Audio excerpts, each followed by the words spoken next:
So the first small fix that I'm going to make to the Spectrum is to make it a bit less wobbly.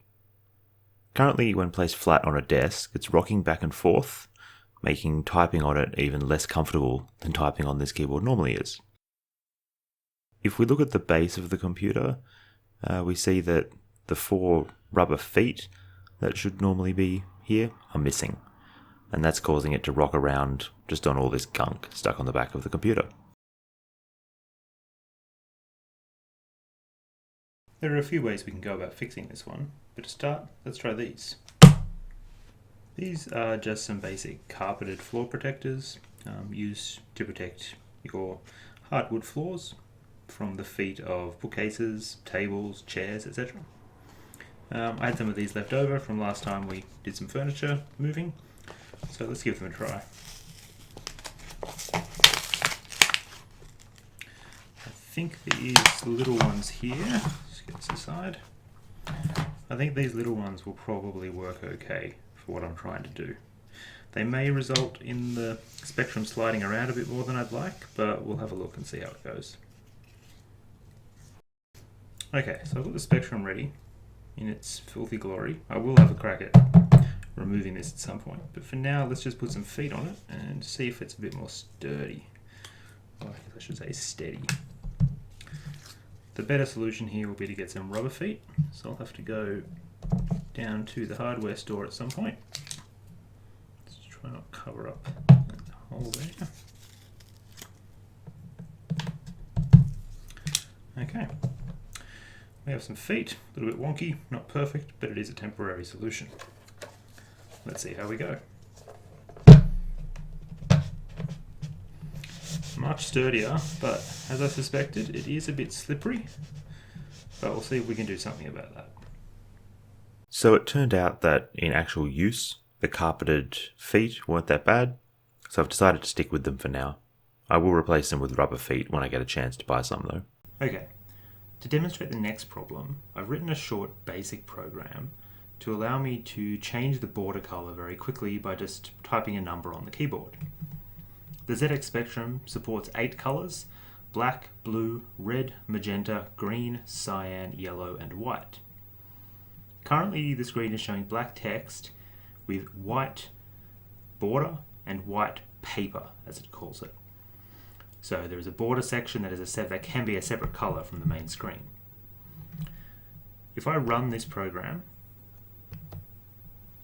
oops, I pressed a key too quickly. I'll try that again.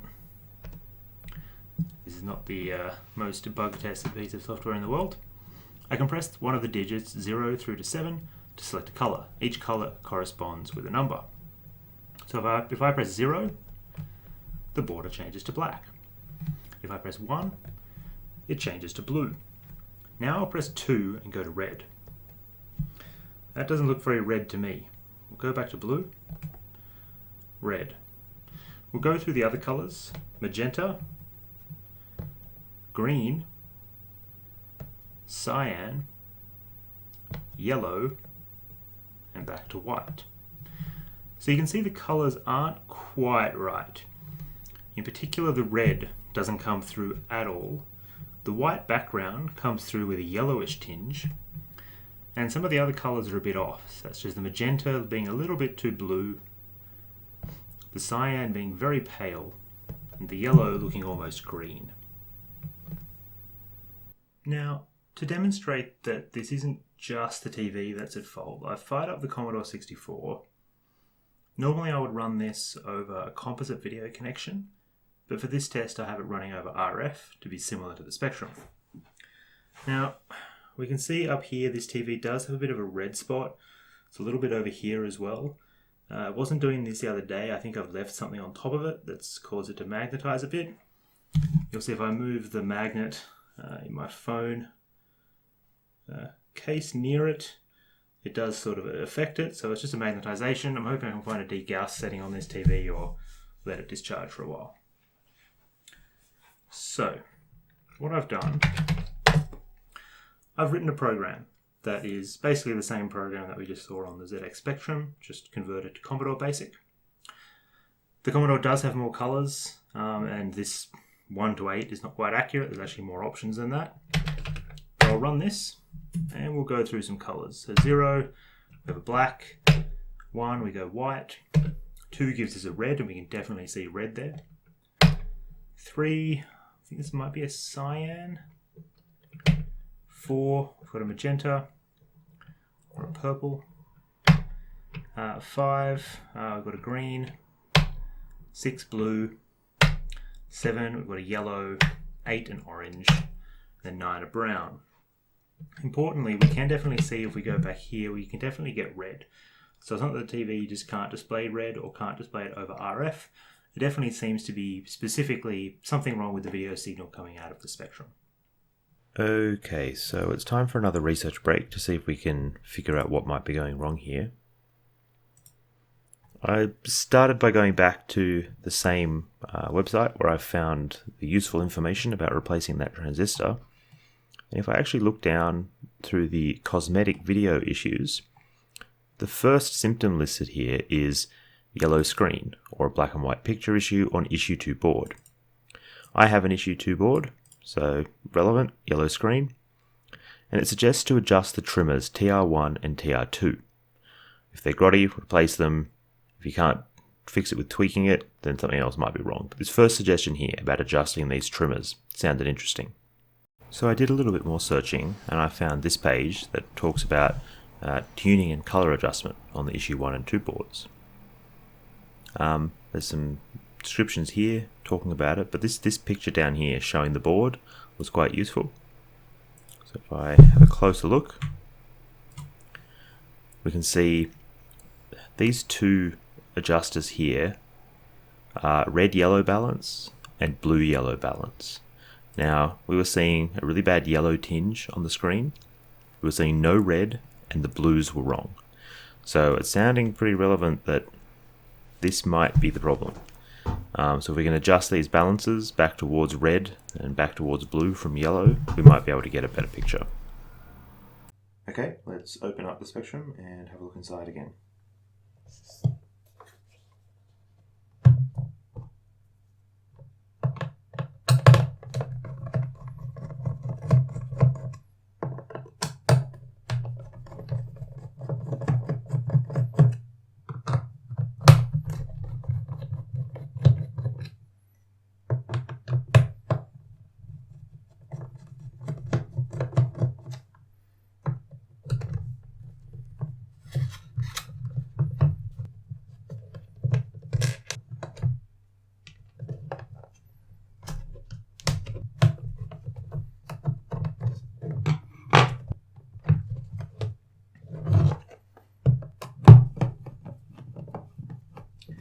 This is where I regret putting the foot where I put it. See if it opens up anyway. Yeah, there we go.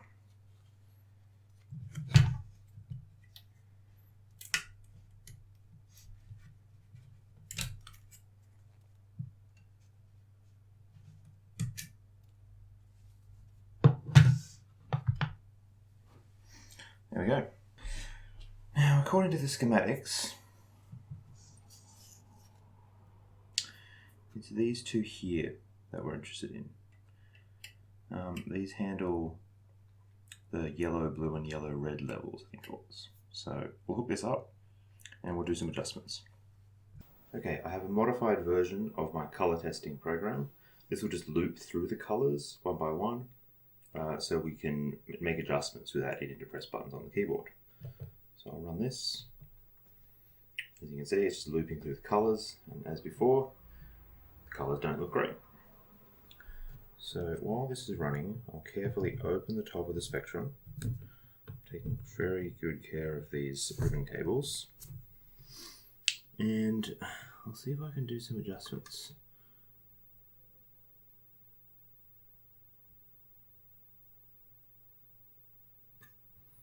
This is a little bit too big. Put a smaller head on this.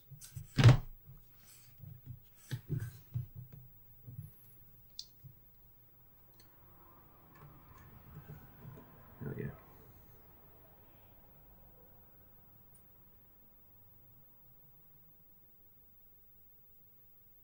Definitely making a difference. I'm seeing some more red there. Go the other way. That's better.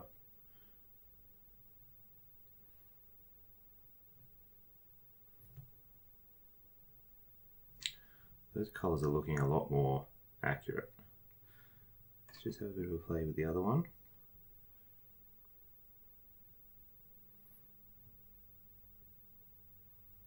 Just moving it towards the yellow. We don't really want, we want to move away from yellow. I want that background to be very white. Okay, that's looking white. Got blue, red, magenta, green, cyan, yellow, back to white. That's looking a lot better. Let's just have a bit more of a play with this one. Just getting more toward the yellow again. We want a bit less yellow. Yeah. Look, I'm pretty happy with that for now. Let's close this up. There we go. Colour's looking much better. Okay, so I've made some more adjustments, and I've also adjusted the tuning on the TV a bit, just to get a bit of a smoother signal out as well. And I'm pretty happy with it. So we have a look at some colours.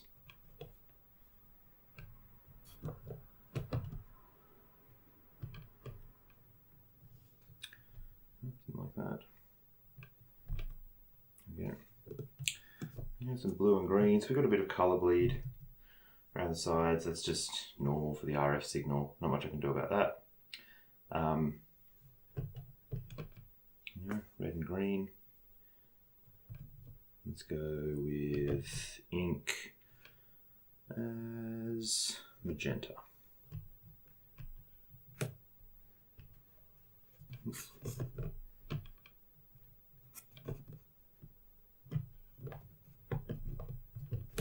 Still getting used to this keyboard.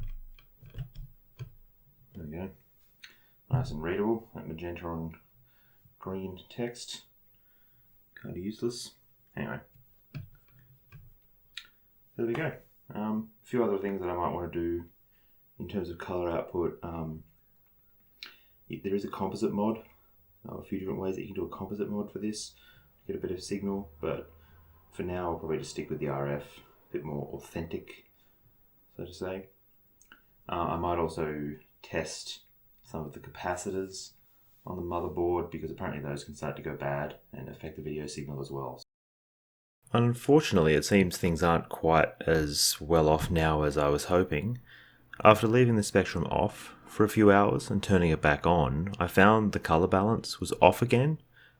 I adjusted the adjusters again and got it back to a working state, then left it off for a few more hours and found that the colors had completely disappeared and I was just in black and white.